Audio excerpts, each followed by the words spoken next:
అయిపోయింది. నీ చంపుతారు, నా బిడ్డని చంపుతారు, నిన్ను చంపుతారు. ఒక్కరు పుట్టేదాకా ఓపికపట్టు. ఒక్కరు పుట్టినాక వాళ్ళ కులం నా కులం మాట్లాడి నిన్ను ఆడ సెట్ చేస్తా. కొద్దిగా ఓపిక పట్టు. ఇప్పుడు కోపంలో చంపేస్తారు. చల్లబడదాకా ఓపిక పడదాం. ఎగిరిత పడకురన్న.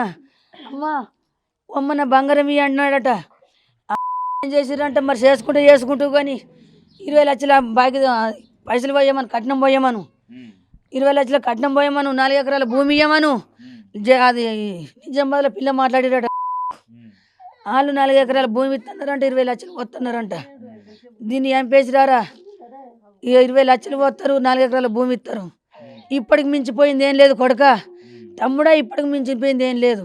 దాన్ని చంపేసిరా. కోట్ల ఆస్తి వస్తుంది, కోట్ల ఆస్తి వస్తుంది, దాన్ని చంపేసిరా అని అంటాడు. ఇడికి వచ్చిండు వయసు. మీ అమ్మని కట్నం పైసలు ఇవ్వమను అంటే దీనికి 2 తులాల సైన్ చేయించిన, బాగు తీసుకొచ్చిన. నా తల్లి ఏమన్నదమ్మా, ఒక 10 లక్షల బాగు తీసుకురా, యూట్యూబ్లో నేను తెంపుకుంటా. ఇప్పటికి 20 లక్షల బాగు ఉంది అమ్మా, అవన్నీ నేను తెంపుతా. ఇప్పుడు ఒక 10 లక్షలు తీసుకురా.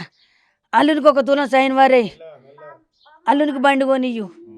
సరే అన్న, నా బిడ్డ పుస్తకం చేయించిన. మీరు అల్లుడిని బాగానే చూసుకున్నారు, బిడ్డని బాగానే చూసుకున్నారు. వీళ్ళకి అంటే ఎందుకు గొడవలు ఎందుకు స్టార్ట్ అయినాయి? ఈ మధ్యలో ఎక్కువ అయినాయి కదా. ఈ మధ్యలోనే దీని తోలుకొని పోయిండు. పోయిండు కడుపు నీళ్ళు పోసుకుంది బిడ్డ. ఫస్ట్ నీ తల్లి కట్నం ఇయ్యంది, నా తల్లి కట్నం ఇయ్యమంటుంది. నీ తల్లి కట్నం ఇయ్యకపోతే ఈ కడుపు ఎందుకు? నాకు తెలియకుండా దీన్ని కడుపు తీపిచ్చిండు.